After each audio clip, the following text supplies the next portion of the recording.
The United Nations General Assembly has witnessed many degrading spectacles in its 8 decades of existence. Khrushchev's shoe-banging, Gaddafi's 2-hour ramblings about Switzerland, Ahmadinejad's Holocaust denials, but nothing quite prepared the world's diplomats for the sight of Donald Trump blaming a broken teleprompter for his inability to form coherent sentences, as if the presence or absence of scrolling text could make any difference to a man who speaks like someone translating their own thoughts from a language that doesn't exist. Here was the President of the United States standing before representatives of every nation on Earth, opening his address by complaining about the escalator and making jokes about his wife's physical fitness, transforming what should have been a moment of international diplomacy into something resembling a drunk wedding toast delivered by an uncle everyone wishes had stayed home. The speech itself, and I use the word generously, as one might describe the noises made by farm animals as conversation, was a masterclass in how to humiliate your nation while genuinely believing you're demonstrating its greatness. Trump claimed to have ended 7 wars in 7 months, wars that most international observers hadn't realized were happening, including apparently a 36-year conflict that would have had to start before some of the countries involved even existed in their current form. He spoke of ending the war between Kosovo and Serbia, apparently unaware that this conflict ended in 1999, when he was still pretending to be a businessman rather than playing one on television. But the mathematics of mendacity reached its apex when he claimed that in 8 months he had secured $17 trillion in investment into the United States, compared to less than $1 trillion under Biden's entire 4 years. $17 trillion, more than 3/4 of America's entire GDP, more than the combined GDP of Japan, Germany, and the United Kingdom, apparently materialized because Trump said so. Even the delegates from nations where reality is treated as a bourgeois concept looked uncomfortable at this level of fabrication. It's one thing to lie, it's another to lie so preposterously that you insult the intelligence of people who've sat through presentations by North Korean trade representatives. The climate change portion of the speech deserves special recognition as perhaps the most concentrated display of aggressive ignorance ever delivered from that podium.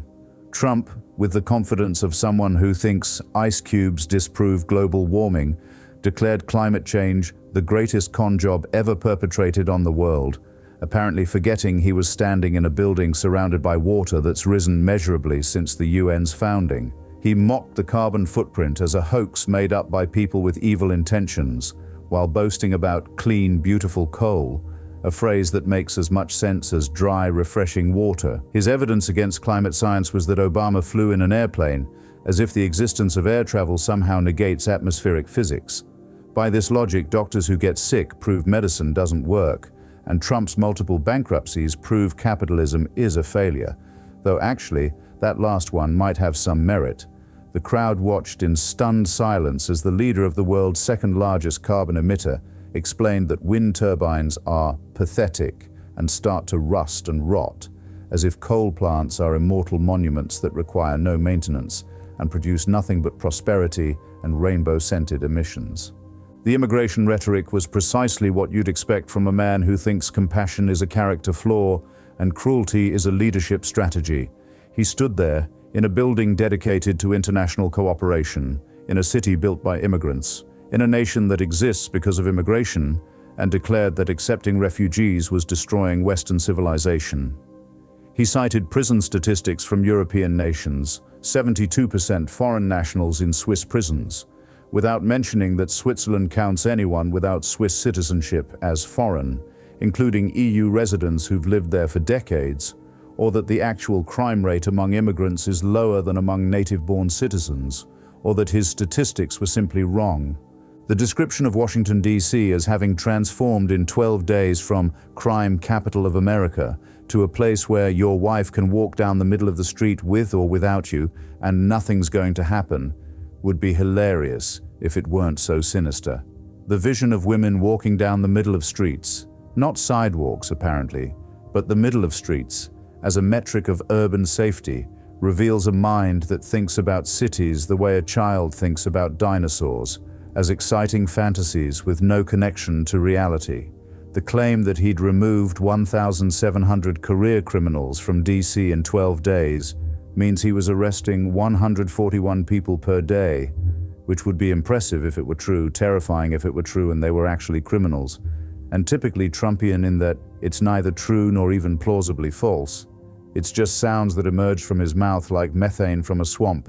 But perhaps the most revealing moment came when he complained about the United Nations itself, launching into a bizarre reminiscence about bidding to renovate the UN building decades ago, promising marble floors instead of terrazzo, mahogany instead of plastic, still bitter after all these years that his offer was rejected.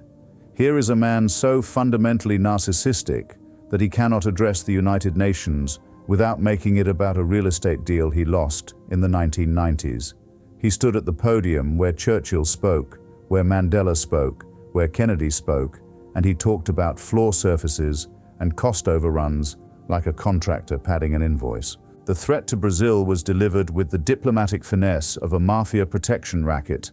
Brazil is doing poorly and will continue to do poorly. They can only do well when they're working with us. Without us, they will fail. He mentioned meeting Brazil's leader for 39 seconds in the hallway, claiming they had excellent chemistry in those 39 seconds, then immediately threatened his nation with destruction. This is diplomacy as understood by someone who learned about international relations from The Godfather, if The Godfather had been written by someone with traumatic brain injury. The section about Europe's green energy policies read like someone criticizing a diet while eating their fourth Big Mac of the day. Trump, whose understanding of energy policy extends to drill, baby, drill, warned European nations that wind farms were destroying their beautiful countryside while promoting coal, as if coal mines are known for their aesthetic enhancement of landscapes. He claimed Europe loses 175,000 people yearly to heat deaths because electricity is too expensive for air conditioning, a statistic he appears to have invented with the same creative process that gave us alternative facts and truth isn't truth. Throughout it all, the delegates sat in what can only be described as traumatized silence, the kind of frozen disbelief you see on faces at the scene of an accident. Here was the American president talking about clean, beautiful coal, claiming to have stopped water drugs, boasting about sinking Venezuelan boats with military force, and declaring that he's really good at predicting things because he had a best-selling hat that said Trump was right about everything. It was like watching someone have a psychological breakdown while insisting they're giving a TED talk. The conclusion, where he asked everyone to fight, fight, fight for freedom, while having just threatened multiple nations with economic destruction for disagreeing with him, was the perfect ending to this theater of the absurd. He spoke of cherishing qualities that have made each of our nations so special, immediately after explaining why most of those nations were failing because they didn't do what he said. He called for defending free speech while threatening Brazil for allowing criticism of Americans. He praised sovereignty while demanding other nations adopt his policies or face tariffs. What we witnessed wasn't a speech but a symptom, not diplomacy but dementia, not leadership but the loud, confused ramblings of a man who mistakes volume for virtue and confidence for competence. The United Nations has heard from dictators and democrats, from revolutionaries and reactionaries, from the brilliant and the banal, but it had never before hosted someone who combined the intellectual capacity of a concussed goldfish with the diplomatic skills of a bar fight and the oratorical elegance of a seizure. This was America presenting itself to the world not as a superpower, but as a supervised patient, not as a leader, but as a liability, not as a nation, but as a nightmare from which we're all trying to wake. The assembled diplomats will return to their capitals with tales of the day the American president stood before the world and proved beyond any reasonable doubt that democracy's greatest weakness is that it occasionally produces leaders who make autocracy look tempting by comparison. They witnessed history, the moment American exceptionalism finally meant something, though not what Americans think it means. It means exceptionally degraded, exceptionally delusional, and exceptionally dangerous to the concept that humans are capable of governing themselves. The teleprompter, it turns out, was working fine. It was the president that was broken. But unlike the teleprompter, nobody knows how to fix him. And unlike the escalator that stopped halfway up, he managed to make it all the way to the podium to deliver this masterpiece of diplomatic vandalism. The United Nations has survived world wars, cold wars, and countless crises. Whether it can survive Donald Trump remains to be seen, though if his speech is any indication, The greater question is whether Donald Trump can survive Donald Trump, and whether America can survive being represented by someone who makes Caligula look stable and Nero look competent.